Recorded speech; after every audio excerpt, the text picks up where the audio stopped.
everybody.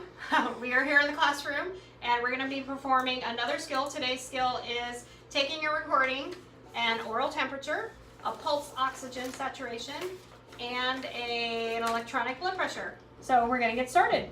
Knock, knock, knock. Hey Terry, I'm Misty. I'm your nurse today. We are going to be taking your oral temperature, your pulse oxygen saturation, and your electronic blood pressure. So we're going to pull your privacy curtain. We're going to go ahead and get our temperature reading first. So you want to be sure that you have your thermometer. You can clean it beforehand if you want to, although it's not required at state. If you have a thermometer like this, you probably do want to clean it before and after. So you could wipe it down. And then you're going to have your sheath. So you need to be sure that you know how to put on the sheath. So if our camera person will zoom in just a little bit, you need to be able to open the sheath, place your thermometer into the sheath, hold it in place as you pull the covering away without contaminating the tip.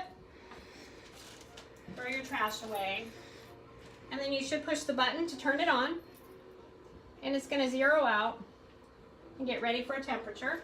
So you should place the thermometer under your patient's tongue and tell them to hold it nice and snug in place. At state, you will have a human and not a Terry. Beep, beep, beep. We're going to pretend that it went ahead and read. It should read in just a few seconds. So you're going to pull it out and get your reading. He's perfect in every way, like Mary Poppins. He's 98.6. So you're going to take your thermometer cover, throw it away. Again, you don't have to. It's not required at state, but it is good practice to clean the thermometers like this before you put it back. So you would clean it, put it back where it belongs. And because you touched something dirty, you probably want to clean your hands.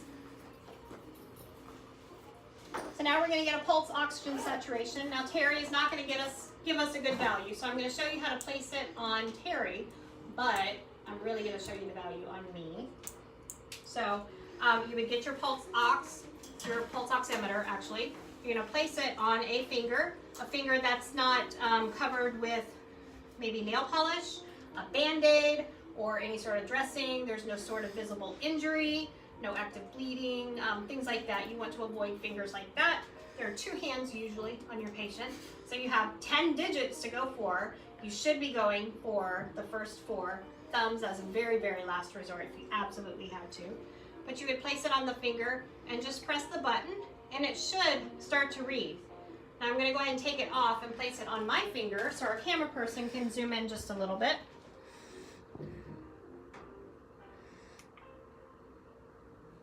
And you should get a reading like this. So it's going to show my oxygen saturation's at 98 and whoa Nelly, look at my heart rate at 130. Not nervous at all being on camera, right guys? So those are the values that you would record. And then the next thing that we would need to get is an electronic blood pressure. So we're going to get our electronic blood pressure cuff. You're going to have your little machine there. You're going to open up the cuff. Be sure you're placing it correctly. The tubing needs to probably go over the artery. Sometimes they're marked, sometimes they're not. This one is not. So the assumption is that the tubing is where the reading is going to be performed. So you need to be sure that it's placed appropriately over the artery.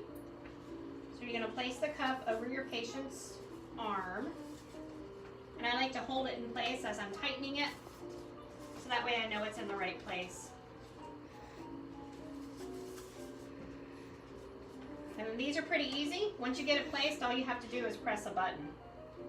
And the machine does all of the work for you. So it's going to pump up.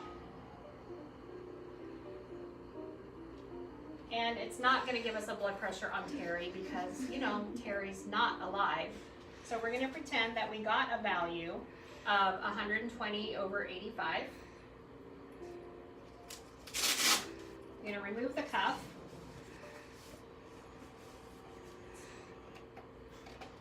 Go ahead and place your blood pressure cuff wherever it needs to go when you're done. And then you need to record all those values. You can either record them in between, like Headmaster has asked you to do in the booklet, or you can record them after if you can remember your numbers. It's probably not a good practice for you to do that. I can remember the numbers. So my blood pressure was 120/85. My oxygen saturation was 98. The heart rate was not required, but it was in the 130s, right? And then I would go ahead and record 134 just in case. And the temperature was 98.6. You need to be sure that your name is on the form. And you're going to go ahead and sign. Be sure all the fields are filled out. That way you have all of the values that the state is asking for. If you put them in the wrong place, you'll fail. So you want to be sure everything's filled out appropriately. And be sure that your nurse examiner actually has the form before you leave the room. So you're either going to directly hand it to them or put it wherever they've told you to put it.